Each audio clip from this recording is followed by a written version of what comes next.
माता पिता और वृद्धजनों की सेवा और उनका सम्मान हम क्यों करें? उनसे लाभ क्या होगा? यदि हम अपने से अग्रजजनों का सम्मान करते हैं और वृद्धजनों की सेवा करते हैं तो उसे हमें क्या लाभ होगा? क्या युवा पीढ़ी को अपने से बड़े लोगों की सेवा सम्मान करने से उनको एक विशेष प्रकार की ऊर्जा प्राप्त होती है? जी हाँ, इस वीडियो में अवश्य जानेंगे आप सभी कि अपने से बड़े जो वृद्धजन हैं, माता पिता हैं, दादी दादा हैं, उनकी सेवा करके हमें लाभ ही प्राप्त होता है। और लिखा है शास्त्र में कि अभिवादनशीलस्य नित्यं वृद्ध्योपसेविनः चत्वारि तस्य वर्धन्ते आयुर्विद्यायशो बलम्।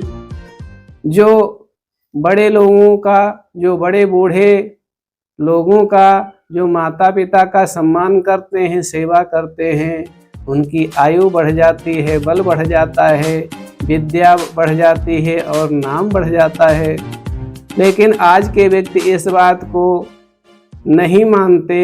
वे कहते हैं कि काजू बादाम छुहारा और अच्छी टॉनिक पीने से ही अपनी आयु को बढ़ा सकते हैं, व्यायाम करके बढ़ा सकते हैं और बल बढ़ा सकते हैं।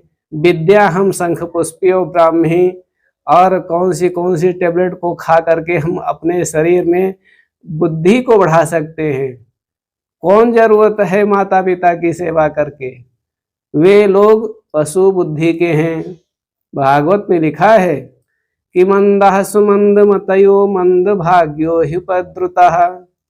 आने वाले समय में मंदः मंद बुद्धि वाले होंगे और मंद मति वाले होंगे, जिनका विचार मंद होगा, इसीलिए वे मंद भागी होंगे, अर्थात उनका भाग्य भी मंद होगा।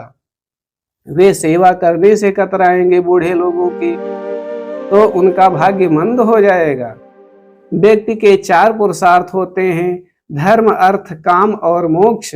पहले है धर्म, तो धर्म प्रथम है, दूसरे नंबर पर अर्थ है और तीसरे नंबर पर काम है, फिर मोक्ष है।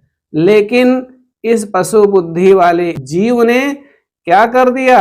धर्म को एकदम पीछे ढकेल दिया और पहले नंबर पर अर्थ को रखा है, अर्थात धन दौलत संपत्ति को आगे रखा है और धर्म को हटाकर जब अर्थ को रखा, इसीलिए जीवन में अनर्थ आना शुरू हो गया। तो इस अनर्थ के बादल ने ही कहीं कहीं पर आप देखते होंगे कि माता पिता रो रहे हैं, कहीं पर आपस में लड़ाई हो गई, अनेक प्रकार के जो दुष्कृत्य हो रहे हैं इसी अर्थ के कारण। यदि धर्म को स्थापित किया जाता अपने जीवन में तो अनर्थ नहीं होता। इस शरीर के अलावा भी एक शरीर है, ऐसा लिखा है, अलिंग माया रचितांतरात्मा स्वदेहिनाम संस्कृति चक्रकूट। 10 इंद्रियों के अलावा एक मन है जो माया से बना है और सुख दुख की अभिव्यक्ति वही करता है और आशीर्वाद भी वही देता है, वही श्राप भी दे देता है। और यही मन जब सत्संग में पहुंचता है तो भगवान का भजन करता है और दुर्विचारों वाली सभा में जब जाता है तो यही राक्षस हो जाता है। इसीलिए हम सब लोग प्रार्थना करते हैं कि हमको मन की शक्ति दे, न मन विजय करें, दूसरों के जय से पहले अपनी जय करें। हम अपनी जय तभी कर सकते हैं जब हम अपने मन को श्रेष्ठतर बनाएं। और उसका एक ही उपाय है कि हम माता पिता की सेवा करें, अग्रजनों के पास बैठें, उनके अनुभवों को अपने जीवन में उतारें। माता पिता जो बूढ़े लोग होते हैं वे अपने अनुभव को देते हैं। हनुमान जी तो बलवान थे, लेकिन जो बूढ़े जामवंत जी थे उन्होंने कहा कि पवन तनय बल पवन समाना, का चुप साधे रहो बलवाना, कौन सो काज कठिन जग माही, अरे भैया राम काज लगी तो अवतारा।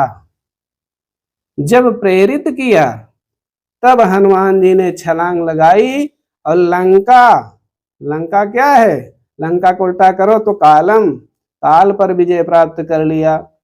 तो बड़े बूढ़े जो है सन्मार्ग की ओर प्रेरित करते हैं, इसलिए इन सबों की सेवा करनी चाहिए।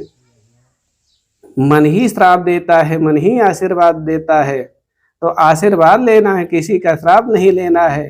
बूढ़े लोगों की सेवा करें। हम सब सदैव अच्छे मार्ग की ओर तभी प्रशस्त हो सकते हैं, आगे बढ़ सकते हैं, जब माता पिता वृद्धजनों की सेवा करें।